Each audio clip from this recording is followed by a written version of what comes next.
আজি আমি বাক্সা ডিষ্ট্ৰিক্টৰ ফালৰ পৰা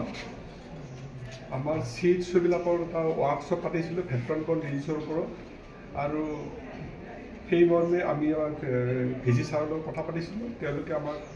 সুবিধা এটা দিলে এইখন পতাৰ কাৰণে আমাৰ উদ্দেশ্যটো আছিল আমাৰ যিখিনি চিএইচঅ' আছে চিএইচঅ'বিলাকক আমি এক্সপ'জ কৰিব লাগে এইটো আমাৰ এখন ইউনিভাৰ্চিটিৰ যিখিনি আমাৰ ফেকাল্টি থাকিব বা তেওঁলোকৰ যিখিনি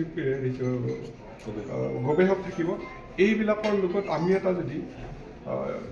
তেওঁলোকৰ লগত হেৰি কৰিব পাৰোঁ ডিছকাশ্যন কৰিব পাৰোঁ প্ৰগ্ৰেমটোৰ বিষয়ে তেওঁলোকৰ নলেজ এটা হ'ব আৰু আমাৰ যিখিনি চিএইচঅ' আছে এই চিএইচঅ'খিনিৰো নলেজ এটা হ'ব আমাৰ যিখিনি চিএইচঅ' আছে এই চিএইচঅ'খিনি আমাৰ ৰুৰেল যিখিনি চাব চেণ্টাৰ আছে এই চাব চেণ্টাৰবিলাকত তেওঁলোকে কাম কৰে এই চেণ্টাৰবিলাক আজিকালি আম বুলি কয় গতিকে এই চেণ্টাৰবিলাকত তেওঁলোকে সেই ইউনিটটোৰ মানে হেৰি হয় মুৰব্বী হয় আৰু তেওঁলোকৰ আণ্ডাৰতে আমাৰ যিখিনি আশা কৰ্মী থাকে ANM থাকে তেওঁলোকে চলায় গতিকে এই চলাব লাগিলে আমাৰ চিএইচঅ'খিনি এই ভেক্টৰকন ডিজিজৰ ওপৰত ভালকৈ জানিব লাগিব আৰু ভালকৈ জানিলেহে তেওঁ তলৰ যিখিনি কৰ্মচাৰী আছে তেওঁলোকক ভালকৈ ক'ব পাৰিব বুজাব পাৰিব কি কৰিব লাগে সেইখিনি জানিব পাৰিব সেই উদ্দেশ্যেই আমি আজি ইয়াত এই মিটিংখন পাতিছোঁ আৰু ভেক্টৰকন ডিজিজৰ ভিতৰত আপোনাৰ 6টা ডিজিজ আছে এই 6টা ডিজিজত মেলেৰিয়া আছে ডেংগু আছে জাপানিজ এনকেফেলাইটিছ আছে কালাজ্বৰ আছে ফাইলেৰিয়া আছে আৰু চিকনগুনিয়া আছে কিন্তু মেইন মাৰাত্মক ডিজিজ কেইটাৰ ভিতৰত আমাৰ যিটো মেলেৰিয়া জাপানিজ এনকেফেলাইটিছ আৰু ডেংগু এই তিনিটাই মূল আপোনালোকে সকলোৱে জানে যে আগত যিটো মেলেৰিয়াৰ যিটো প্ৰাদুৰ্ভাৱ আছিলে আমাৰ যিটো বাক্সা ডিষ্ট্ৰিক্টৰ তামোলপুৰ আৰু মচলপুৰ এই ব্লক দুটা আমাৰ গোটেই অসমতে নহয় গোটেই ভাৰততে সেইটো জনাজাত কিহৰ কাৰণে জনাজাত এইটো অকল মেলেৰিয়াৰ কাৰণে জনাজাত এটা সময়ত ইয়াত যথেষ্ট পৰিমাণৰ মানুহ ঢুকাইছিলে এতিয়া যেনিবা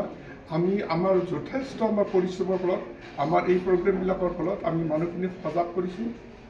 আৰু মানুহখিনি সজাগ হৈছেও আৰু সেই মৰ্মে আমাৰ লাহে লাহেকৈ আমাৰ মেলেৰিয়াৰ যিটো প্ৰাদুৰ্ভাৱ সেইটো কমি আহিছে আৰু যোৱা বছৰ নহয় এইটো বছৰত আমাৰ 2জনহে মাত্ৰ ইণ্ডিজিনাছ মেলেৰিয়া পেচেণ্ট বাকী 12জন আমাৰ মাইগ্ৰেটেড মেলেৰিয়া পেচেণ্ট কিন্তু আমাৰ যিটো নেইবাৰ যিটো হেৰি আছে নেইবাৰ যিটো ডিষ্ট্ৰিক্ট আছে